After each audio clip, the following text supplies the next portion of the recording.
Hello everyone, जैसा कि आपको मालूम है कि आज 27 अप्रैल है और आज जामिया के 11 साइंस का एंट्रेंस एग्ज़ाम हुआ है। अभी कुछ देर पहले ही सारे बच्चे निकल कर आए हैं और मैं क्वेश्चन पेपर लेकर मैं अभी तुरंत आपके सोल्यूशन अपलोड कर रहा हूँ। इम्पॉर्टेंट ये है कि जो हमारे पास पेपर है वो सेट ए है और जिसका पेपर कोड S13 है। 11 साइंस 2024 का ये पेपर है और स्टार्टिंग में इन्होंने जो इंग्लिश का सेक्शन पूछा है, अगर आपका कोई भी सेट हो, अगर ढंग से मिलाएंगे तो आपका भी सारा मिल जाएगा, बट मैं कोशिश करूंगा कि और भी अगर सेट का हो तो उसका भी अपलोड कर दें। चलिए स्टार्ट करते हैं। क्वेश्चन नंबर फर्स्ट से हमारा इंग्लिश का है, MCQ बेस्ड क्वेश्चन है। क्वेश्चन नंबर फर्स्ट कह रहे हैं she dash finish her homework before dinner, यानी कि वो जो है एक यहाँ पे इनमें से कौन सा ऑप्शन करेक्ट होगा, वाज होगा, हैड होगा या हैव होगा, इज़ होगा, इनमें से कौन सा होगा वो आपको बताना पड़ेगा। तो फर्स्ट का जो करेक्ट आंसर होगा वो ऑप्शन, एक सेकेंड, फर्स्ट का जो करेक्ट आंसर होगा वो ऑप्शन बी होगा, हैड। नेक्स्ट क्वेश्चन पे आते हैं। कह रहे the doctor strongly said that I dash exercise regularly, तो इसका जो करेक्ट आंसर होगा वो ए होगा, आई शुड। नेक्स्ट क्वेश्चन पे आते हैं। अगला क्वेश्चन यहाँ पे ये कह रहा है कि each of the girls dash an umbrella, मतलब जितने भी गर्ल्स है उसके पास अम्ब्रेला है। तो थर्ड का करेक्ट आंसर जो ऑप्शन सी होगा, बी। और अब आते हैं अगले क्वेश्चन पे। बी नहीं, सॉरी बी होगा, ये नहीं, मतलब बी और हैज होगा। अगले क्वेश्चन पे आते हैं। कह रहा है he dash to a store when it started to rain, तो क्वेश्चन नंबर 4 का जो करेक्ट आंसर होगा वो ऑप्शन ए होगा, वेंट। आते हैं अगले क्वेश्चन पे। कह रहा है my parent dash from Bengal, they dash Bengali, तो फिफ्थ का करेक्ट आंसर जो होगा वो ऑप्शन बी होगा, और स्पीक। आते हैं अगले क्वेश्चन पे। कह रहा है they dash to the party tonight, तो क्वेश्चन नंबर 6 का जो करेक्ट आंसर होगा वो ऑप्शन ए होगा, आर गोइंग। अब आते हैं अगले क्वेश्चन पे। कह रहा है she said I dash to beach tomorrow, तो क्वेश्चन नंबर 7 का जो करेक्ट आंसर होगा वो ऑप्शन बी होगा, विल गो। नेक्स्ट क्वेश्चन पे आते हैं। कह रहे choose this sentence with the correct tense, यानी करेक्ट टेंस आपसे पूछ रहा है। इसका जो correct answer he is going to party, यानी कि ऑप्शन बी जो होगा वो करेक्ट आंसर होगा। और अब आते हैं क्वेश्चन नंबर 9 पे। Which sentence uses the present perfect tense correctly, question number 9 का करेक्ट आंसर जो होगा ऑप्शन डी होगा, I have perform in drama in Paris. 10 पे आते हैं। कह रहा है identify the sentence with the correct past continuous tense, past continuous tense पूछ रहा है। इसका करेक्ट आंसर ऑप्शन ए होगा, she was cooking dinner at 7 PM। अब आते हैं क्वेश्चन नंबर 11 पे। Choose the sentence with the correct future perfect पूछ रहा है, फ्यूचर परफेक्ट इसमें पूछा है करेक्ट, तो ऑप्शन ए जो होगा हमारे हिसाब से करेक्ट होगा। इसमें आप देख लीजिएगा, इसमें मैंने क्वेश्चन मार्क लगा दिया है। अगले क्वेश्चन पे आते हैं। कह रहा है choose the correct sentence in the passive voice, voice से पूछा है, तो इसका correct answer a delicious meals was cooked by chef, B जो होगा वो करेक्ट आंसर होगा। नेक्स्ट क्वेश्चन पे आते हैं। कह रहा है identify the sentence in the active voice, 13 का करेक्ट आंसर जो होगा वो ऑप्शन सी होगा, मैरी शट द डोर। अगले क्वेश्चन पे आते हैं। आपको वॉइस ट्रांसफॉर्मेशन पूछ रहा है, the dog chase the cat, तो 14 का करेक्ट आंसर जो होगा यहाँ पे, एक सेकेंड, इसका जो करेक्ट आंसर होगा वो ऑप्शन बी हो सकता है, the cat was being chased by the dog. Next question पे आते हैं। कह रहा है कि पैसिव ट्रांसफॉर्मेशन हमसे पूछ रहा है कि she is writing a letter, तो 15 का करेक्ट आंसर जो होगा ऑप्शन बी होगा। नेक्स्ट क्वेश्चन पे आते हैं। Cake was baked by Mary, ये भी आपको वॉइस में बताना है, तो 16 का करेक्ट आंसर ऑप्शन बी होगा, मैरी बेक्ड अ केक। अब आते हैं अगले क्वेश्चन पे। नेक्स्ट क्वेश्चन, यहाँ वॉइस से काफ़ी सारे क्वेश्चन पूछ लिया इस बार। कह रहा है the report will be submitted by office tomorrow, 17 का करेक्ट आंसर ए होगा। नेक्स्ट क्वेश्चन कह रहा है I believe that she will win the competition, noun clause आपको फाइंड आउट करने का है इनमें से कौन है, तो 18 का करेक्ट आंसर ऑप्शन ए होगा, आई बिलीव। और अब आते हैं अगले क्वेश्चन पे। कह रहा है choose the correct sentence that containing noun clause, 19 का करेक्ट आंसर जो होगा इसमें मैंने क्वेश्चन मार्क कर रहा है। अगले क्वेश्चन पे आते हैं। Identify the adverb clause in the following, adverb clause इसमें से पूछ रहा है, तो 20 का करेक्ट आंसर जो होगा वो ऑप्शन ए होगा, आफ्टर द रेन स्टॉप्ड। फिर से एडवर्ब क्लॉज पूछ रहा है और इसमें जो एडवर्ब क्लॉज होगा वो 21 का करेक्ट आंसर ऑप्शन सी होगा। और अब आते हैं अगले क्वेश्चन पे। प्रीपोजिशन पूछ रहे हैं यहाँ पे, she was shocked dash this sudden turns of events, 22 का करेक्ट आंसर सी होगा। नेक्स्ट क्वेश्चन पे आते हैं। He was overwhelm dash Joy when he receive the news, 23 का करेक्ट ऑप्शन डी होगा। और अब आते हैं क्वेश्चन नंबर 24 पे। Sarah said I am going to visit my grandparents next weekend, how would you report Sarah statement. तो 24 का जो करेक्ट आंसर होगा वो ऑप्शन बी होगा। अब आते हैं क्वेश्चन नंबर 25 पे। कह रहा I am reading a book, how he said how would you report his statement. 25 का करेक्ट आंसर ऑप्शन बी होगा। यहाँ से 25 हो गया, इसके बाद 26 पे चलते हैं। ये यहाँ से ही 26 तो स्टार्ट हो रहा है। अब चलते हैं हम नेक्स्ट क्वेश्चन पे। क्वेश्चन हमारा 26 है। कह रहा है कि chemical equation are balance to be reflect that, यानी कि एक बैलेंस केमिकल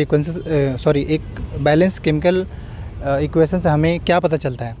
तो इसका जो करेक्ट आंसर होगा ऑप्शन बी होगा, matter can not be created और डिस्ट्रॉयड ड्यूरिंग केमिकल रिएक्शन। आते हैं नेक्स्ट क्वेश्चन पे। नेक्स्ट क्वेश्चन यहाँ पे ये कह रहा है which of the following salts do not have the water of crystallization, यानी इनमें से किसका जो है वाटर क्रिस्टलाइजेशन नहीं होता है। तो इसका जो करेक्ट आंसर होगा ऑप्शन फर्स्ट और फोर्थ जो है, यानी कि ब्लीचिंग पाउडर और फोर्थ इसका नहीं होता है। इसमें थोड़ा सा कन्फ्यूजन, आप एक बार क्रॉस चेक कर लीजिएगा। अब आते हैं क्वेश्चन नंबर 28 पे।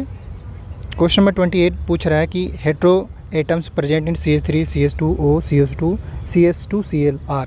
इसमें से आपको हेट्रो एटम पूछ रहा है। तो इसका जो करेक्ट आंसर होगा ऑप्शन डी होगा, यानी फर्स्ट और फोर्थ ऑप्शन सही होगा।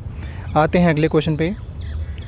नेक्स्ट क्वेश्चन कह रहे हैं यहाँ पे a soap molecule has, a soap molecule या सोप का मॉलिक्यूल के अंदर क्या क्या होता है वो आपसे पूछ रहे हैं। इसका जो करेक्ट आंसर होगा ऑप्शन डी होगा, hydrophilic head and hydrophobic tell. अब आते हैं नेक्स्ट क्वेश्चन पे। यहाँ पे आपको क्वेश्चन के हिसाब से बताना है, यानी कौन सा बॉन्डिंग होगा। Which of the following structure are correctly depicted the compound CaCl2। तो इसका जो करेक्ट आंसर होगा ऑप्शन बी होगा। और अब आते हैं नेक्स्ट क्वेश्चन पे।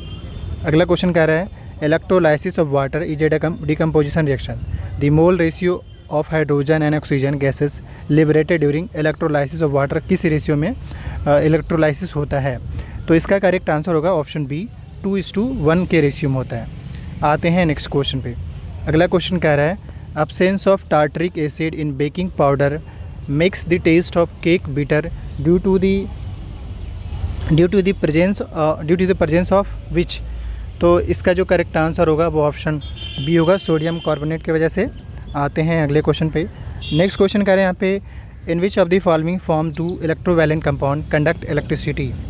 तो 33 का करेक्ट आंसर जो होगा वो ऑप्शन सी होगा, both in aqueous solution and in molten form. आते हैं नेक्स्ट क्वेश्चन पे। अगले क्वेश्चन कह रहे हैं when ethanoic acid is treated with sodium hydrogen carbonate the gas evolve is. तो 34 का करेक्ट आंसर जो होगा यहाँ पे वो ऑप्शन सी होगा, कार्बन डाइऑक्साइड। आते हैं नेक्स्ट क्वेश्चन पे। यहाँ पे आपसे बल्कि आप कह सकते हैं कि नोमेनक्लेचर से क्वेश्चन पूछा है। A compound with which of the following functional group in most likely to cause the decomposition of baking soda to produce carbon dioxide. तो इसके जो करेक्ट आंसर होंगे, अच्छा एक सेकंड, ये क्वेश्चन थोड़ा सा मिस हो गया है, इसको मैंने स्किप कर दिया है, आप एक इसका देख लीजिएगा। आते हैं अगले क्वेश्चन पे। नेक्स्ट क्वेश्चन कह रहे हैं यहाँ पे which of the following oxide are soluble in water to form alkalis, यानी इनमें से कौन सा ऑक्साइड है जो वाटर में मिलाने पे अल्कलीज बन जाता है। तो इसका जो करेक्ट आंसर होगा वो ऑप्शन फर्स्ट होगा, फर्स्ट एंड थर्ड। आते हैं अगले क्वेश्चन पे। नेक्स्ट क्वेश्चन यहाँ पे ये कह रहा है which of the following statement about the reaction given below are correct. तो इसका जो करेक्ट आंसर होगा वो ऑप्शन थर्ड होगा, ऑप्शन फर्स्ट एंड सेकंड जो करेक्ट है, ऑप्शन फर्स्ट और सेकंड। और अब आते हैं नेक्स्ट क्वेश्चन पे। अगला क्वेश्चन यहाँ पे ये कह रहा है हमके calcium oxide reacts vigorously with water to produce slaked lime, यानी कि इनमें से रिएक्शन तो किस टाइप का रिएक्शन इनके साथ होता है। तो इसका जो करेक्ट आंसर होगा वो कम्बिनेशन रिएक्शन, ऑप्शन ए जो होगा वो करेक्ट आंसर होगा। नेक्स्ट क्वेश्चन पे आते हैं। यहाँ से एक सेकेंड, अभी हमने जो है क्वेश्चन नंबर 38 देखा, अब आते हैं क्वेश्चन नंबर 39 पे।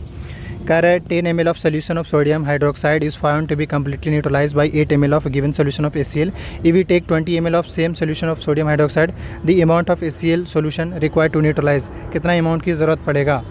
तो क्वेश्चन नंबर 39 का जो करेक्ट आंसर होगा यहाँ पे, यहाँ पे इसका जो करेक्ट आंसर होगा वो ऑप्शन डी होगा, 16 मिलीलीटर। आते हैं अगले क्वेश्चन पे। कह रहा है फूड कैंस, एक second, food cans are coated with tin and not with zinc because of. असल में जिंक जो होता है वो ज़्यादा रिएक्टिव होता है कंपेरिजन टीन, तो सी जो होगा वो करेक्ट आंसर होगा। अब आते हैं अगले क्वेश्चन पे। कह रहा है oxygen liberated during photosynthesis comes from. तो इसका जो करेक्ट आंसर होगा वो ऑप्शन ए होगा वाटर। अब आते हैं अगले क्वेश्चन पे। एक सेकंड, 42 तो मैंने भी कर दिया। अब आते हैं सीधा 43 पे। जैसे कि 43 कह रहे हैं यहाँ पे, the cup shape upper end of nephron is called. Cup shape, जो नेफ्रॉन का कप शेप जो होता है ना, वो शेप पूछ रहे हैं। तो इसका करेक्ट आंसर ऑप्शन सी होगा ब्रोनमैन कैप्सूल। आते हैं नेक्स्ट क्वेश्चन पे। नेक्स्ट क्वेश्चन कह रहा है, name the digestive juice that take lacks enzyme but help in digestion. इसका करेक्ट आंसर ऑप्शन ए होगा बाइल जूस होगा। और आते हैं अगले क्वेश्चन पे। नेक्स्ट क्वेश्चन यहाँ पे ये कह रहा है, which one among the following is not removed as a waste product from the body of plants. तो इसका जो करेक्ट आंसर होगा यानी कि 45 का, वो ऑप्शन बी होगा यूरिया। और अब आते हैं अगले क्वेश्चन पे। नेक्स्ट क्वेश्चन कह रहे हैं यहाँ पे, the multicellular organism that reproduce by budding. तो 46 का करेक्ट आंसर सी होगा हाइड्रा होगा। और अब आते हैं अगले क्वेश्चन पे। कह रहा है, which of the following is a sexually transmitted disease. तो इसमें सब होगा ऑल ऑफ द एबव। और अब आते हैं क्वेश्चन नंबर 48 पे। कह रहा है, विच nitrogen base is absent in DNA. DNA में इनमें से कौन सा एब्सेंट होता है। तो 48 का करेक्ट आंसर जो ऑप्शन डी होगा यूरासिल। अब आते हैं नेक्स्ट क्वेश्चन पे। कह रहा है, growth of pollen tube toward ovule during fertilization is an example of. इसका करेक्ट आंसर होगा केमोट्रोपिज्म। सी जो होगा वो आपका करेक्ट आंसर होगा। और अब आते हैं क्वेश्चन नंबर 50 पे। In the given food chain suppose the amount of energy at 4th level trophic level in 10 kg। तो what will be that energy level at the producer level पे क्या होगा। तो इसका मतलब 10,000 डायरेक्ट जो होगा 10,000 होगा। डी जो होगा इसका करेक्ट आंसर होगा। इस वीडियो में हम आपको 1 से लेके 50 तक, इसके जस्ट कुछ ही देर बाद जो है नेक्स्ट वीडियो अपलोड होगा 51 से लेके 100, उसका लिंक भी इस वीडियो के डिस्क्रिप्शन बॉक्स में प्रोवाइड करा दिया कुछ ही देर में। साथ ही मैं ये भी कहना चाहूँगा यहाँ पे कि 2024 का तो एंट्रेंस हो गया, बट अगर 2025 की ओर तैयारी करना चाहते हैं आप व्हाट्सअप कर लीजिए, ग्रुप बनाया गया आप लोगों के लिए, ज्वाइन कर लीजिए उसको, और आने की चीज़ें आपको बताई जाएगी। Thank you. कोचिंग को लेकर सारी चीज़ें आपको यहाँ पे बताई जाएगी।